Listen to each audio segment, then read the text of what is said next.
Cerita pengalaman horor. Kali ini saya akan menceritakan satu kisah dari saya sendiri, yaitu tentang seseorang yang menyerupai saudara saya. Kisah ini bermula ketika saya berumur 7 atau 9 tahun. Jadi ketika saat itu saya pun sekeluarga menginap di rumah nenek karena ada acara keluarga siang harinya. Nah, ketika pas kami sudah melaksanakan acara itu, lalu sebagian keluarga kami tidak langsung pulang, ada yang menginap jadi besoknya yang pulang. Ketika suatu malam semuanya langsung tertidur, jadi selepas sholat isya semuanya langsung tidur. Iya, namanya juga di daerah perkampungan pasti gitu, langsung sepi udah kalau udah isya tuh langsung pada tidur. Nah, di situ yang masih terbangun seperti uwa, ayah, om yang masih nonton TV, ngerokok sambil ngobrol dan lain halnya. Nah, sampai jam 9 kurang lebih baru pada tidur semua. Nah, waktu itu terjadi pukul 1 dini hari, tepatnya 1 malam.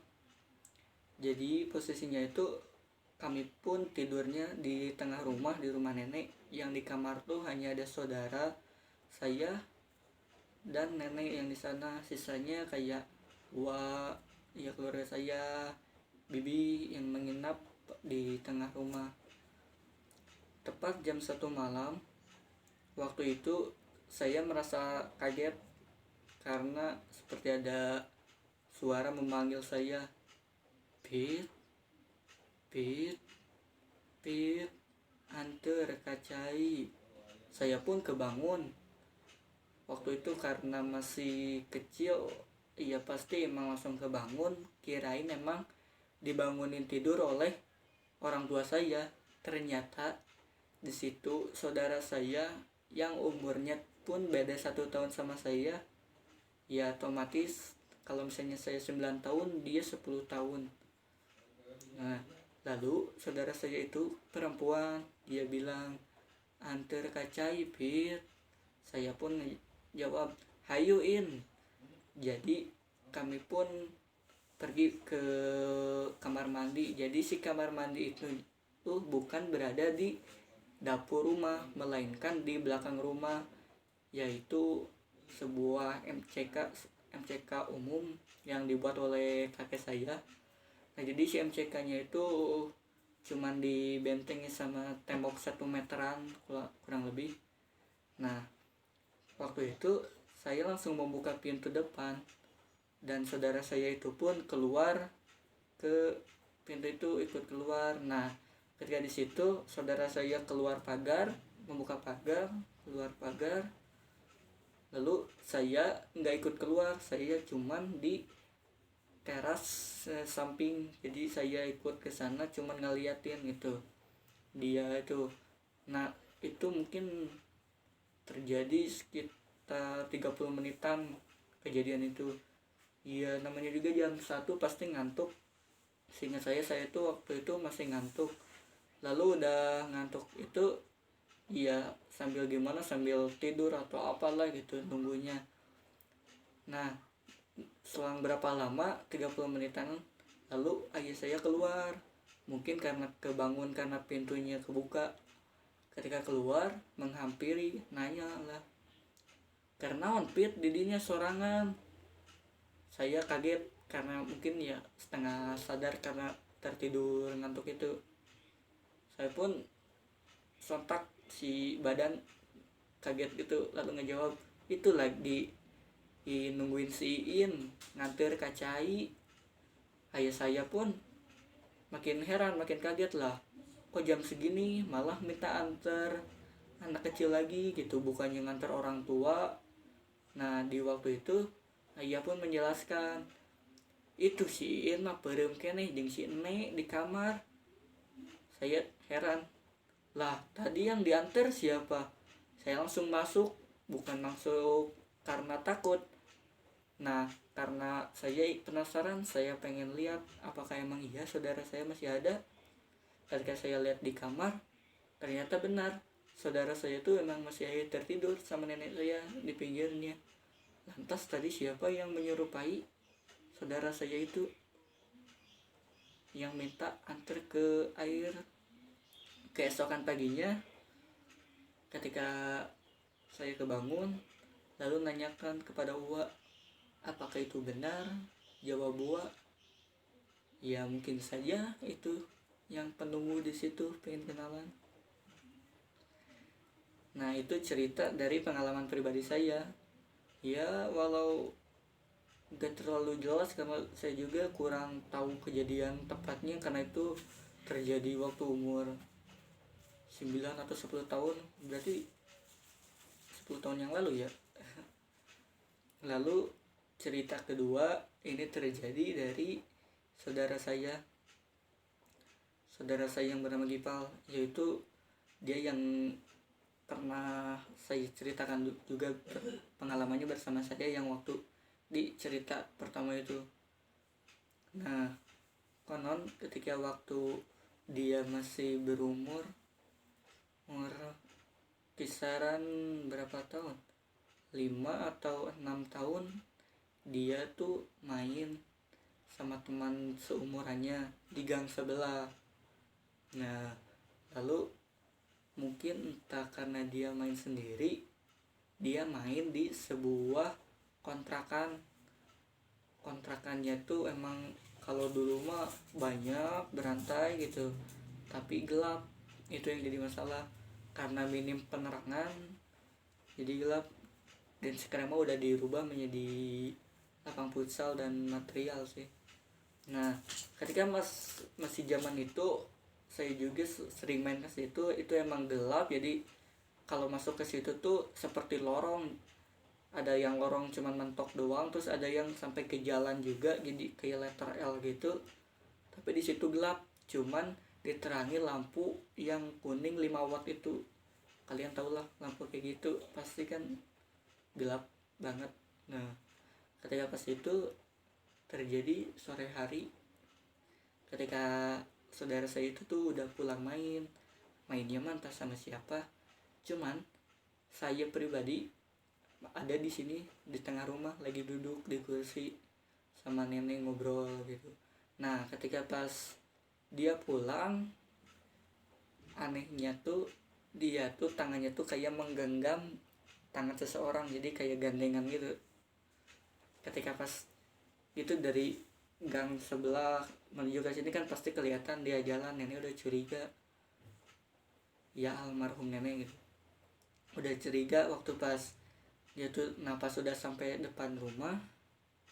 Disitulah dia ngomong sendiri, ngomongnya pun gak jelas karena gak kedengaran, saya cuma di dalam ngeliatin lewat kaca. Dia seperti ngomong sendiri, lalu nenek pun bilang, "Hus, kadi itu tong ngiluan incu urang." Kirain itu emang ke saudara saya itu, ternyata bukan. Lalu saudara saya itu pun dengan sangat lantang bicara. Nah, itu yang jadi heran saya. "Ah, si emak mah bet di Cina uwi, abi taya batur." Saya pun terheran karena dia emang sendiri datang ke sini sambil megang tangan seseorang. Nah, seperti gitulah, kayak gimana kalau misalnya pegangan tangan gitu jalan anak umur 6 tahunan. Lalu pas diceritain sama nenek, "Ada apa nih? Aya naon mak?" Ternyata nenek pun menjawab, "Eta budak hideung anu dikontrakan nuturkeun simpel." Lalu ketika pas si anak, bukan anak saudara saya itu, anak kecil hitam itu atau budak hideung itu emang langsung lari ke belakang, mungkin ya karena telah diusir oleh almarhum nenek saya yang kebetulan mungkin punya kelebihan bisa melihat. Nah, selepas itu entah selama beberapa hari, jadi si rumah di sini tuh ada di pinggirnya tuh ada selokan. Nah, waktu itu ada pohon pepaya di situ. Nah bertepatan kamar itu tuh kamar yang ditempati saudara sama bibi dan om saya itu di situ. Nah ketika waktu itu ketahuan juga sama nenek, ternyata si budak hidung eta teh nuturkeun deui. Nah itu yang jadi masalah. Waktu itu untung masih ada nenek di situ. Nah ketika pas itu ketahuan, ternyata dia sembunyi di pohon pepaya itu. Lalu diusirlah kedua kalinya. Hingga sampai saat ini udah tidak ada lagi datang. Dan ketika pas dibawa ke UWA, ternyata saudara saya itu emang sensitif. Dia punya kelebihan bisa melihat mungkin turunan dari nenek. Nah sekarang emang udah ditutup, tapi wallahualam kedepannya mungkin bakal dia bisa melihat. Itu mah gimana dia pribadi, gimana kedepannya dia pengen dilihat atau enggak, itu mah kan gimana masing-masing.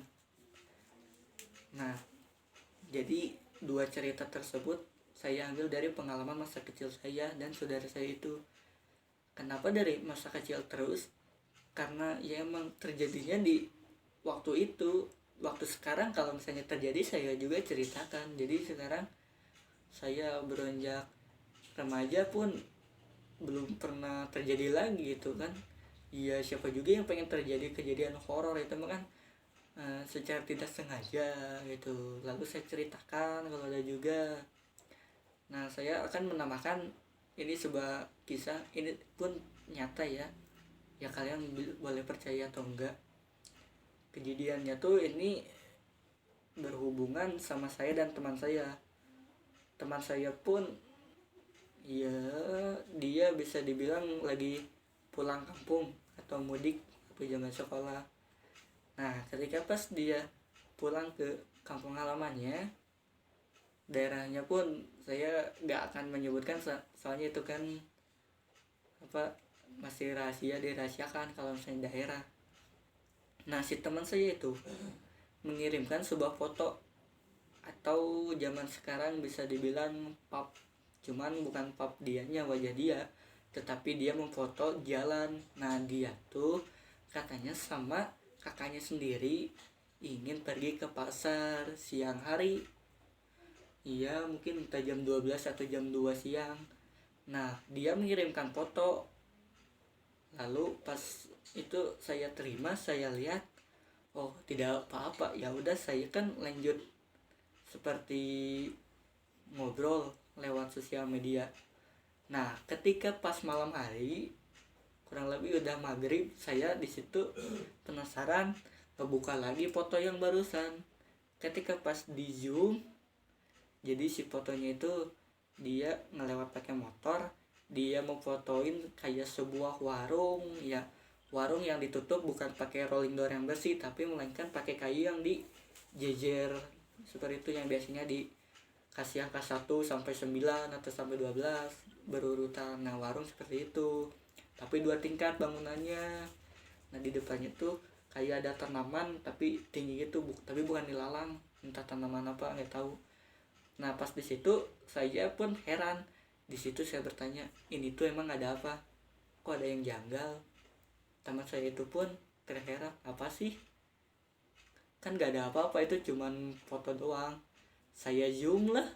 Ketika saya di zoom ke dekat rumput itu, saya pun di situ heran.